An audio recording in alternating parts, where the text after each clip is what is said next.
This yard is infested with weeds. This particular customer doesn't really care. They just want it maintained. But so it's got some grass actually coming through over there, but the rest of it is just weeds. But a lot of onions and things that needed to be cut. This is the first official cut of this season. And there's the front. Same ordeal basically. Just a bunch of weeds and onions and things, and it is what it is. But it's cut, trimmed down, and first official cut. I cut this on 3. Normally I cut a little higher just because this is a weekly yard, but I cut this one on 3 just because of that first cut, and to kind of clean up things and get it ready for the season basically. What's up, ninjas? What is going on? Today's Whack-A-Granny Wednesday, and we are out here knocking out some granny yards. You guys have seen already the first one that I've done that I recorded. And we're here at the next little granny yard. It is a granny yard. Granny lives here. It's a granny yard. It looks like a granny yard. I'm just knocking out a few yards. First thing I did this morning, I didn't record, is I went back and I had a meeting with one of my customers. We are scheduled and good to go. I got the green light, and I've got the card on file even for this particular job and all that good stuff for 4 trees to take down and 4 new American hollies to plant. And this time we're going to do a little bit differently. We're going to do some topsoil involvement as well and things like that. So that was really exciting because dust. You know, it's always a good way to pump your freaking season up like that, to get a big job like that. I mean, that's a huge job compared to just mowing, for example. When it's anytime there's trees of that nature, like that size, I mean, even like that, for example, I mean, I could even honestly tackle that as long as there was no like power lines or anything. But something like severely big, like this freaking sucker right here, for example, I'm not going to tackle that myself. That's what I got the tree crew for, and they would handle that for me. But these 4 trees, I can handle it myself. You know, I can take care of it, and that way I also generate more income and make a bigger profit and less payout, so less overhead. So anyway, that's pretty exciting. I'm pumped, man. That's a big job. I'm landing it. I landed it, and now I'm in the process of scheduling it. Then I knocked out a few yards. I recorded this last one for you ninjas. We're gonna go ahead and record this one. So here's one thing I want to do for this season, okay?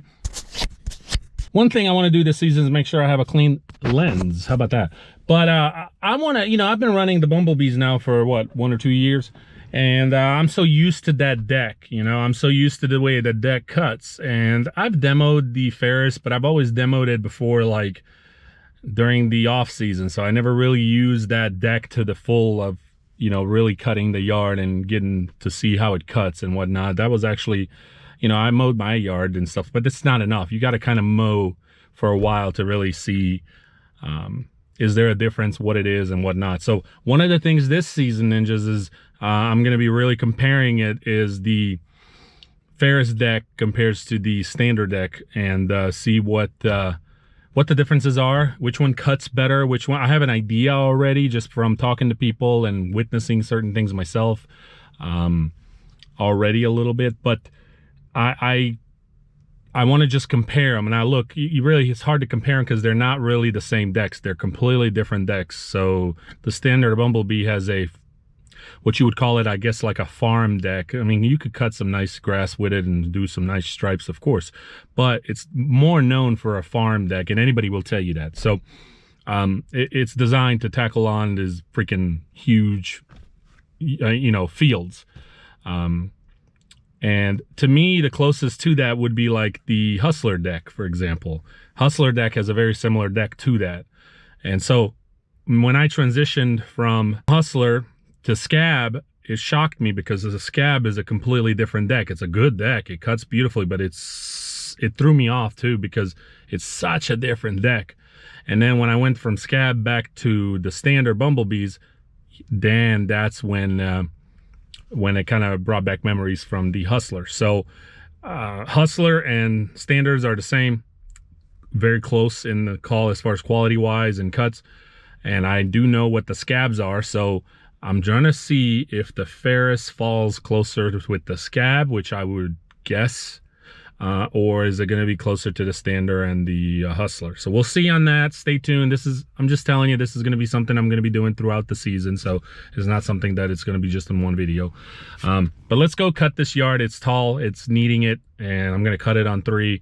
And it's the first time cut of the season. So let's get into it. Hope you enjoy a little bit of mowing. And they're calling for rain again tomorrow, but Friday, Saturday we'll be good to go again. So let's get to it.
Okay, I just finished, didn't record any trimming because I was talking to the customer. You know, every time you come up and you start doing those first cuts, a lot of the customers want to come out and they want to talk to you and catch up and how was your winter and all those good things, which is great. I like to reconnect with them and check on them and talk to them and, you know, just basically let them know I'm here, check on them, make sure they're okay, all that good stuff. You get it, you get the point.